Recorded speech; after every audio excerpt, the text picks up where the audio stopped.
सरस्वती पूजा के दिन अगर तुमने कलम और किताब को सिर्फ पूजा की चीज समझ लिया तो समझ लो विद्या का सबसे बड़ा रहस्य तुमसे छूट गया। तो तुम उस गुप्त रहस्य को नहीं समझ पाए जिसके लिए यह दिन शास्त्रों में विशेष बताया गया है। आज आरू पर मोहत परिबरा था, क्योंकि मां सरस्वती की पूजा में कलम और किताब का अर्थ केवल पढ़ाई नहीं है, वह मनुष्य के पूरे जीवन की दिशा से जुड़ा हुआ है। शास्त्र कहते हैं कि कलम और किताब केवल हाथ में पकड़ी जाने वाली वस्तुएं नहीं है, वह मनुष्य के विचार, कर्म और भविष्य की प्रतीक है। और इसी कारण सरस्वती पूजा के दिन इन दोनों की पूजा करवाई जाती है, ताकि मनुष्य ये समझ सके कि उसका लिखा हुआ शब्द और पढ़ा हुआ ज्ञान दोनों उसके जीवन को बना भी सकते हैं और बिगाड़ भी सकते हैं। कलम का गुप्त रहस्य यह है कि वह मनुष्य की वाणी का विस्तार है, क्योंकि जो शब्द हम बोलते नहीं वही शब्द हम लिखते हैं। और शास्त्र कहते हैं कि जिस व्यक्ति की कलम असत्य, छल या अहंकार से चलती है, उसकी बुद्धि धीरे धीरे दूषित हो जाती है। इसलिए सरस्वती पूजा के दिन कलम को उठाकर आंखों से लगाना केवल एक रस्म नहीं, बल्कि यह संकल्प है कि मेरे शब्द किसी को तोड़ेंगे नहीं, दिशा देंगे।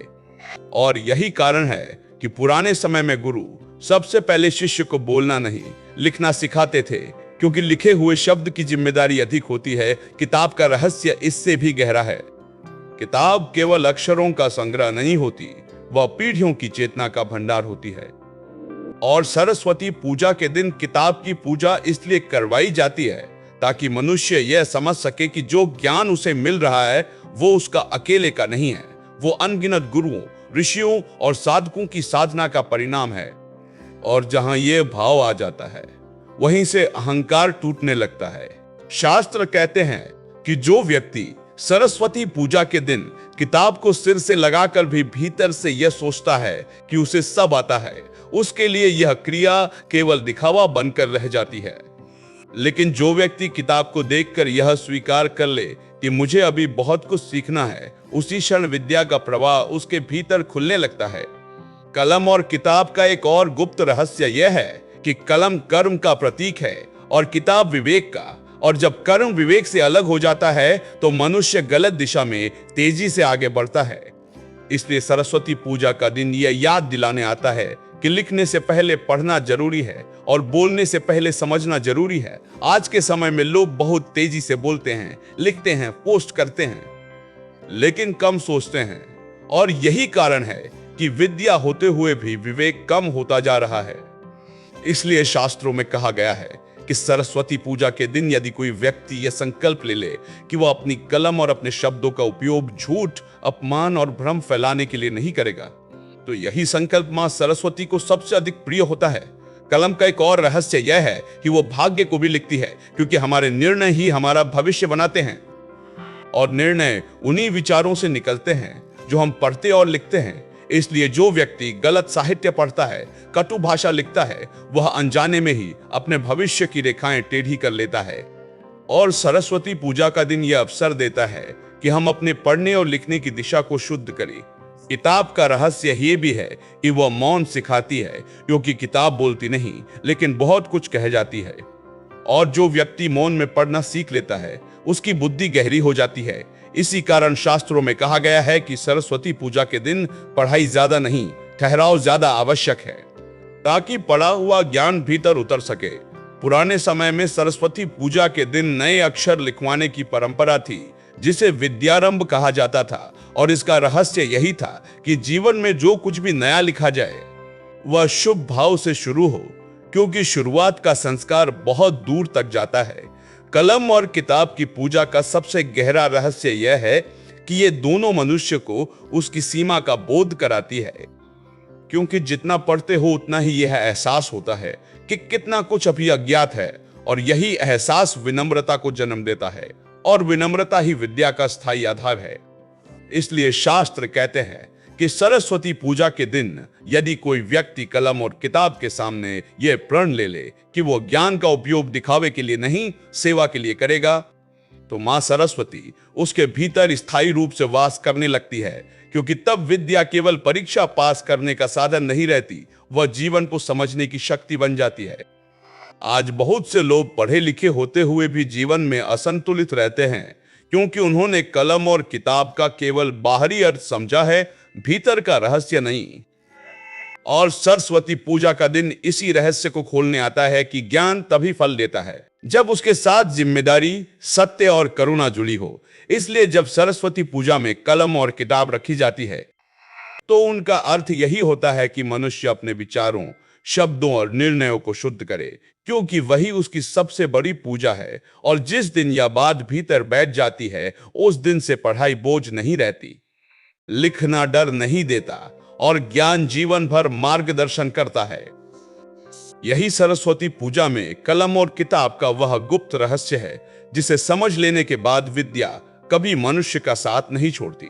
सरस्वती पूजा में कलम और किताब को साथ रखने का एक और अत्यंत गुप्त अर्थ यह है कि कलम भविष्य की दिशा तय करती है और किताब अतीत की चेतना को संभाले रखती है। और जो व्यक्ति अपने अतीत से सीखकर भविष्य को लिखना जान लेता है, वही वास्तव में विद्या का अधिकारी बनता है। इसलिए शास्त्रों में कहा गया है कि जो बिना पढ़े लिखने लगता है वो अहंकार में फंस जाता है, और जो बिना लिखे केवल पढ़ता रहता है वह डर में फंस जाता है। लेकिन जो पढ़कर लिखता है वही संतुलन में रहता है। कलम और किताब का यह संतुलन ही मां सरस्वती को सबसे प्रिय है, क्योंकि विद्या का उद्देश्य केवल जानकारी देना नहीं बल्कि विवेक जगाना है। और विवेक वही पैदा होता है जहां ज्ञान और कर्म एक साथ चलते हैं। आज बहुत से विद्यार्थी शिकायत करते हैं कि पढ़ते हैं लेकिन आत्मविश्वास नहीं आता। उसका कारण यह है कि वे केवल किताब से जुड़े रहते हैं, कलम से नहीं। वे दूसरों का लिखा पढ़ते हैं लेकिन अपने विचार लिखते नहीं। और शास्त्र कहते हैं कि जब तक विचार लिखे नहीं जाते वे स्पष्ट नहीं होते। इसलिए सरस्वती पूजा के दिन कलम को विशेष महत्व दिया गया है। इसी प्रकार कुछ लोग बहुत लिखते हैं, बोलते हैं, पोस्ट करते हैं, लेकिन पढ़ते नहीं, सुनते नहीं, और यही असंतुलन उन्हें भ्रमित कर देता है। इसलिए किताब का रहस्य यह है कि वह धैर्य सिखाती है और कलम का रहस्य यह है कि वह उत्तरदायित्व सिखाती है। पुराने समय में गुरु शिष्य से कहते थे कि जो कुछ सीखो उसे तुरंत लिखो, क्योंकि लिखना केवल याद रखने का साधन नहीं बल्कि भीतर उतारने की प्रक्रिया है। और सरस्वती पूजा का दिन इसी प्रक्रिया को पवित्र बनाने का दिन है। शास्त्रों में यह भी बताया गया है कि सरस्वती पूजा के दिन यदि कोई व्यक्ति नई कलम या नई किताब खरीदकर भी भीतर से वही पुराने अहंकार, वही आलस्य और वही नकारात्मक सोच लेकर बैठा रहे तो उससे विद्या का द्वार नहीं खुलता, क्योंकि मां सरस्वती बाहरी नयापन नहीं देखती, वह भीतर का नयापन देखती है। कलम और किताब का एक और रहस्य यह है कि ये दोनों मनुष्य को सत्य के सामने खड़ा कर देते हैं, क्योंकि लिखते समय झूठ छुपाना कठिन हो जाता है और पढ़ते समय अज्ञान टिक नहीं पाता। और यही कारण है कि जो व्यक्ति सत्य से डरता है वो या तो पढ़ाई से भागता है या लिखने से। और सरस्वती पूजा का दिन हमें यह सिखाने आता है कि सत्य से भागना विद्या से भागना है। सरस्वती पूजा के दिन कलम और किताब के सामने बैठकर यदि कोई व्यक्ति यह संकल्प ले ले कि वह अपनी पढ़ाई और लेखन का उपयोग किसी को नीचा दिखाने के लिए नहीं करेगा बल्कि स्वयं को सुधारने और दूसरों को दिशा देने के लिए करेगा, तो यही संकल्प उसके जीवन में स्थायी स्पष्टता ले आता है, क्योंकि तब विद्या प्रतियोगिता नहीं रहती, वह साधना बन जाती है। शास्त्र कहते हैं कि जिस घर में किताबें केवल अलमारी की शोभा बन जाती हैं और कलम केवल हस्ताक्षर करने का साधन रह जाती है, वहां विद्या धीरे धीरे मौन हो जाती है। लेकिन जिस घर में पढ़ने और लिखने को आदर के साथ देखा जाता है, वहां पीढ़ियों तक सरस्वती का वास रहता है। इसलिए सरस्वती पूजा में कलम और किताब का रहस्य केवल पूजा तक सीमित नहीं है, वह जीवन जीने की विधि सिखाता है। सोच को शुद्ध करो, शब्दों को जिम्मेदार बनाओ और ज्ञान को सेवा में बदल दो, क्योंकि जिस दिन यह तीनों एक साथ जुड़ जाते हैं उस दिन से मां सरस्वती बाहर नहीं, भीतर स्थायी रूप से निवास करने लगती हैं। और यही वह गुप्त सत्य है जिसे समझ लेने के बाद पढ़ाई बोझ नहीं रहती, लिखना डर नहीं देता और ज्ञान जीवन भर मार्गदर्शन करता रहता है। अब जरा अपने मन से पूछो, क्या तुम पढ़ने लिखने को सिर्फ काम समझते हो या साधना? अगर आज ये बात दिल तक पहुंची हो तो मां सरस्वती से बस यही एक संकल्प लो कि तुम्हारी कलम किसी को चोट नहीं, दिशा दे। कमेंट में अल्लाह सरस्वती नमः लिखो और इस वीडियो को किसी एक विद्यार्थी तक जरूर पहुंचाओ, क्योंकि सही शब्द और सही ज्ञान किसी का पूरा जीवन बदल सकते हैं।